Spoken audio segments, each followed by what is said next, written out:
25th of March. It's actually almost 4:30 in the afternoon. I forgot to clip my microphone on. There we go, is that better? Oh, and it's Jim. Are you going to come and say hello, Jim? No, he's just going to stop out of shot so you can't see him.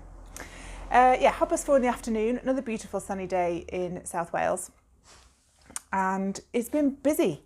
I've been at it since, oh, hang on a sec, you've got yourself stuck. I've been at it since about 8 a.m. and really haven't stopped. I thought today I would just talk to you a little bit about my spinning. I haven't been doing a huge amount of it, but I dip in and out of it when I can. When my hands were really bad with my rheumatoid arthritis, the pinch was almost impossible and the strain of drafting the fibre was really a bit much, which I was sad about. But since the steroids have kicked in, it's much more comfortable. This is my wheel. This is a second-hand Ashford traditional. I bought her from a friend. We had a secret handoff in the car park at Fibre East. I think on the Ashford website there's a PDF that helps you identify the date that your wheel was made. It depends on the shape of the spokes and the position of the logos and things like that. So I think mine is early 80s. The lady I bought it from is called Susan. Hi Susan, if you watch. So that's the name of my wheel as well. And I think somebody had thrown coffee down her originally. So when Susan bought it her second hand herself, she disassembled it, sanded it and stained it. And yeah, she's rather fabulous. I used to have an Ashford Traveller, which years ago I sold to Jenny. So I like the Ashford brand. It's really easy to get hold of all the things that you need in terms of parts. And this is a really great little wheel. I treated myself to a new drive band, brake band, and a new set of hooks on the flyer because the old ones were really rusty. So I used a pair of pliers to untwist those and put shiny new ones in. And what I've been spinning has been the fibre I was given as part of my Advent swap with my monthly group on Ravelry. And I got partnered up with another Jenny, not my Jenny, a different Jenny. Hi, other Jenny. And she knew I was a spinner, so included a few little paper bags with fibre in. This is this is half of the last chunk of fibre that you gave me, Jenny. I've split it into two. And I will be chain plying these. I dusted my wheel the other day, so she's all ready to go. And these are the other 3 bits of fibre that I spun up. So first of all, I went with this lovely berry shade one. Is that in focus? Yes, there we go. I think Jenny did tell me what the fibres were, but for the life of me, I can't remember. And I'm really pleased with that. That was the first attempt at chain plying that I'd done for a while. So I looked up the videos on YouTube and I'm really pleased with how that came out, actually. Really pleased. Now these two were in separate packets, but I'm pretty sure they came from the same bat. I'd never spun from a bat before, so I was really pleased to have a go. And as you can see, I did the same thing again, tried to keep it consistent with that pinkish purple skein. And the bottom mini skein had a lot more of the orange sparkle stellina in it. So that one came out way more orange, and the one on the top came out far more green. And my plan for these, when I get round to it, I signed up for the Mystery Gnome Along by Imagined Landscapes, because I've knitted a gnome already and I really enjoyed it and I love having him. He just sits in front of my television over there. But I don't like doing it as a mystery because I'm fussy about my colours. So I waited until the end of the Mystery Knit Along. It's been out for ages. It turned out to be a Fair Isle gnome. And when I was away the other weekend with all my friends, I picked up a solid orange mini skein from the mini skein swap. And I'm thinking that depending on amounts, a solid orange will go really nicely with these. I don't think this is going to work. The gnome has a jumper And I don't think that that pinky purple is going to work for the jumper, but it would be really nice to be able to use these two. Or I might even use the solid orange for the beard, I'm not sure. So yes, I was pleased with these. I tried to make them as consistent as possible. And like I said, it was my first attempt at spinning with a bat, and I enjoyed it very much. I might have a go this evening at a bit of spinning. Honestly, I've just cleaned myself to an absolute standstill. I don't know how the rest of you guys run your household, but I use the organised mum method. It was Emma of Eldenwood Craft that put me onto it. And it's a pretty simple system where you have a room a day and you spend half an hour on that room. And the idea being that over time you'll get deeper into the cleaning and all the rest of it. Well, today was hall, stairs and landing, and I live in a 3-storey house. But it's done now, so I've got lovely clean banisters. You never realise how sticky your banisters are until you wipe them down.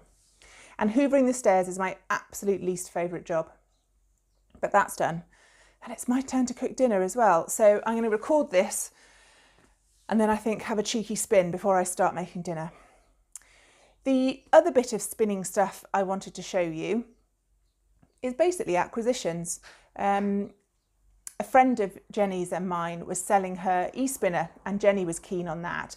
So we headed down together to go and pick it up and had a nice pub lunch with our friend, who basically was suffering from an allergy to unspun fibre. She was fine with yarn, but unspun fibre set her off. So she, as well as selling Jenny the wheel, she passed on all of the fibre that she'd bought, which she couldn't use, which was a real shame. And they were all naturals, different breeds, different natural shades, and that's not Jenny's cup of tea at all. So she kindly passed them on to me. These are all from Wingham Woolwork, winghamwoolwork.co.uk. I'll try and remember to put it on the screen if I can. So I've got 100 grams of Swaledale here. So it's cream with sort of black Kempish fibres in. I have got somewhere, but not within reach, I've got the field guide of the British Fibre Sourcebook. The British Fibre Sourcebook is a thumping great volume, and then there's a much thinner one that you could sort of put in your knapsack if you were out and about for the day. So I need to look some of these breeds up. So that's Swaledale. I've got some Humbug Jacob. Now obviously Jacob sheep they're not exactly spotty, but their fleeces have different colours in them. So sometimes people split those fleeces out into the separate colours, or you can just mix them all together and get stripy. I love Jacob, so I'm very much looking forward to spinning this up. And these are all 100 gram chunks, so it's going to be a really good amount of each. A bit that escaped, I'm not sure what that is.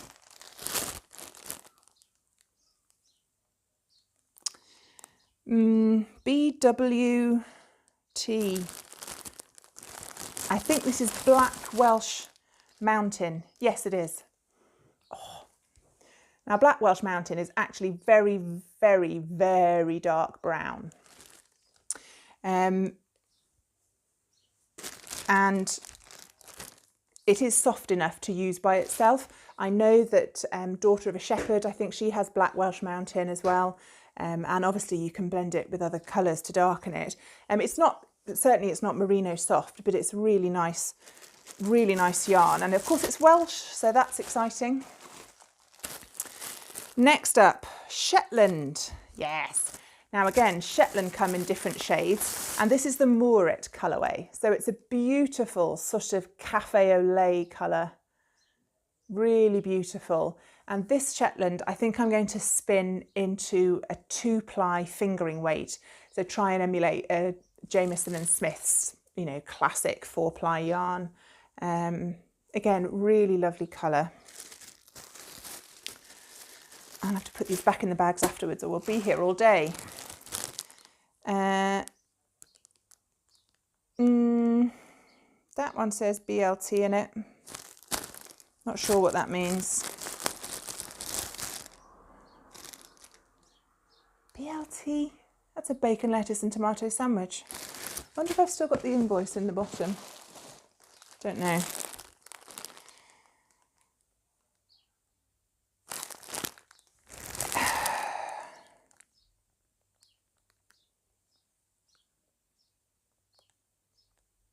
Oh, merino. Ah, there we go. It says on the front. Lovely undyed merino. That will be super soft and lovely to spin.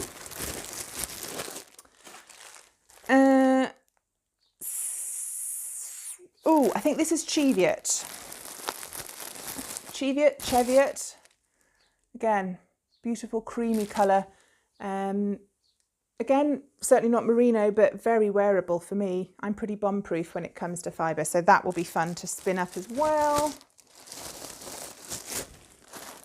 And then, oh, a little bit of Brandon purple. Jocelyn might like some of that for her needle felting. We'll have to wait and see. So that's what I'm spinning at the moment. I'll move on and try and finish up the last little bit of the Christmas Advent spin. And I've got a nice braid as well that was a gift from Caroline. So that's on the list as well. And then I have all of this lovely, beautiful, natural yarn to work my way through. And I might even try over dyeing some of it. It will be interesting to see what depth it adds to the colour.